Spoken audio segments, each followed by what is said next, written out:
안녕하세요. 쉽고 빠른 세무 꿀팁을 전해드리는 세무사 절세왕 조절세입니다. 연말정산 시즌이 시작되고 연말정산 서류를 정리하시면서 궁금한 내용들이 많으실 텐데요. 많은 분들이 댓글로 질문 남겨주신 내용을 살펴봤는데요. 먼저 모든 분들에게 전부 친절히 답변을 못 드려 죄송하다는 말씀을 전하고 싶어요. 그래서 이번 영상을 통해 가장 많은 분들이 질문 주시는 대표적인 내용들을 이해하기 쉽게 정리해서 전부 알려드리도록 할게요. 지난 영상을 통해 댓글들을 보면서 생각보다 많은 분들이 연말정산을 헤매고 있고 챙길 수 있는 환급을 몰라서 못 챙기는 사례도 정말 많은 것 같아요. 이번 영상을 통해 본인이 해당되는 부분이 있는지 잘 살펴보시고 챙길 수 있는 환급금은 꼭 챙겨가시길 바랄게요. 영상 고정 댓글에 타임라인 걸어두었으니 본인이 궁금한 부분이나 해당되는 부분만 빠르게 스킵하면서 보셔도 돼요. 그리고 혹시라도 이미 연말정산이 끝난 시점에 이 영상을 보시는 분들도 이미 늦었다고 아쉬워하실 필요 없어요. 연말정산 기간이 끝났더라도 이번 영상을 통해 알게 된 정보로 서류를 다시 준비해서 경정 청구를 할 수 있으니 지금이라도 놓친 게 없는지 꼭 한번 점검해 보시길 바랄게요. 최대한 간결하게 답변하는 형식으로 많은 질문에 대한 답변을 드리도록 할게요. 자, 그럼 본격적으로 연말정산 Q&A 시작하겠습니다. 먼저 가장 많이들 궁금해하시고 질문이 가장 많은 인적 공제에 대해 답변 드려볼게요. 부양가족의 연소득 100만원 계산 기준이 너무 헷갈려요. 연소득 100만원 계산은 이자, 배당, 사업, 근로, 연금, 기타 소득 금액과 퇴직, 양도소득 금액의 연간 합계액으로 이 중에 비과세, 분리과세 소득은 제외하는 것이에요. 일반적인 경우로 이해하시기 쉽게 결론만 먼저 말씀을 드리면 연금액의 경우 연 516만원을 초과할 경우 공제 불가, 이자, 배당 소득의 경우 분리과세 한도 2천만원을 초과할 경우 공제 불가. 참고로 금융소득은 2천만원까지 공제해주는 게 아니라 2천만원을 기준으로 분리과세해서 종합과세로 전환되는 거라고 이해하시면 돼요.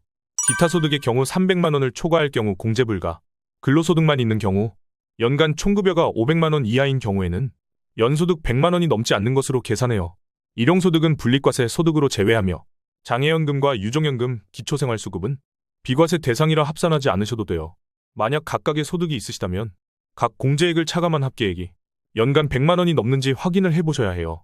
부양가족 연소득 100만원인데 부모님의 연금소득도 100만원이 초과되면 공제받을 수 없나요? 연금소득은 결론적으로 연총 수령액이 516만원 이하인 경우에만 부양가족 공제가 가능해요. 연금소득의 연 100만원 계산은 연간 받은 연금액에서 해당 공제액을 차감한 금액이 100만원을 넘는지 여부로 판단하셔야 해요. 예를 들어 연간 연금액이 600만원이신 경우 600만원에서 기본 공제액 350만원을 빼고 350만원을 초과한 금액인 250만원에서 40%를 곱한 금액인 100만원을 더 공제할 경우 최종 산출액이 150만원이기 때문에 100만원을 초과해서 아쉽지만 부양가족 공제를 적용받으실 수 없어요. 배우자가 부동산 임대수익 200만원과 총 급여액 400만원이 있는 경우 배우자 공제가 가능한지? 부양가족 공제가 적용될 수 없어요. 근로소득만 있는 경우에는 총 급여액 500만원 이하일 때 소득 요건을 충족하지만 근로소득 외에 다른 소득이 있는 경우에는 근로소득 공제 계산 방식이 다르게 적용되고 근로소득 금액과 타 소득 금액을 합산하여 판단하게 되는데요. 총 급여액이 400만원인 경우 근로소득 금액은 120만원으로 연간 소득 금액이 100만원을 초과하므로 기본공제 대상자에 해당하지 않는 것이에요. 부양가족 공제를 받으려면 주소지가 같아야 하나요? 장인, 장모, 시부모님에 대해서도 공제가 가능한가요? 주거형 편상 따로 거주하나 본인이 실제로 부양하고 있으며 다른 형제자매가 부모님에 대해 기본공제를 받지 않는 경우 따로 사는 부모님, 시부모, 장인, 장모 포함도 공제 요건 소득 금액 100만원 이하 60세 이상을 충족하는 경우 부양가족 공제가 가능해요. 이혼한 배우자와 자녀에 대한 인적공제는 받을 수 있나요? 과세연 도중에 이혼한 배우자에 대해서는 기본공제를 받을 수 없어요. 이혼 후 자녀의 경우에는 실제로 부양하고 있는 아빠 또는 엄마가 부양가족 공제를 적용받을 수 있어요. 다만 친권, 양육권이 없는 경우에는 상호 협의하여 부양가족으로 신청해서 공제를 적용받을 수 있고 중복으로 공제하는 것은 불가능해요. 부모님이 70세 이상이면 기본 인적공제와 경로우대자 공제를 중복 적용받을 수 있나요? 네, 가능해요. 추가 공제 부분은 요건만 충족한다면 부양가족 공제와 중복하여 공제 받을 수 있어요. 배우자의 형제 자매도 부양가족 공제가 적용되나요? 네, 처남, 처제, 시동생, 시누이 등의 배우자의 형제자매도 본인이 부양하는 경우에는 공제를 적용받을 수 있어요. 조카도 인적공제 적용되나요? 아쉽지만 조카의 경우 생계를 같이 하더라도 부양가족 공제를 적용받을 수 없어요.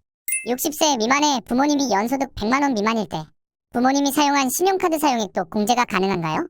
네, 신용카드 공제는 기본 공제 대상자가 아니더라도 소득 요건만 충족하면 적용 가능해요. 형제자매 등이 사용한 신용카드 사용액은 공제 대상인가요? 형제자매가 사용한 신용카드 사용액은 기본 공제 대상자라 하더라도 공제를 적용받을 수 없어요. 이 부분이 조금 헷갈릴 수 있을 것 같은데요. 쉽게 결론만 정리하자면 직계 좀비 속이면서 연소득 100만 원 미만일 경우에만 신용카드 사용에 공제가 가능하다고 이해하시면 될 것 같아요. 이번 영상은 여기까지예요. 연말 정산 기간에 최대한 많은 분들에게 잘 이해가 가지 않는 부분이나 풀리지 않았던 궁금점들을 속 시원하게 긁어드릴 수 있는 영상이 되었으면 하는 바람으로 이번 컨텐츠를 준비해봤어요. 이번 영상의 내용 중 잘 이해가 가지 않는 부분이나 개별적으로 문의가 필요한 분들이나 본인 상황에서 최대한으로 연말 정산 환급을 직접적으로 도움받고자 하시는 분들은 고정 댓글을 참고해주세요. 다음 영상에서도 어려운 세무 지식을 핵심만 쉽고 간결하게 정리해서 현명하게 절세할 수 있는 다양한 꿀팁들을 알려드릴게요. 끝까지 시청해주셔서 정말 감사합니다. 구독과 좋아요, 알림 설정으로 돈 버는 세무 상식을 놓치지 마세요.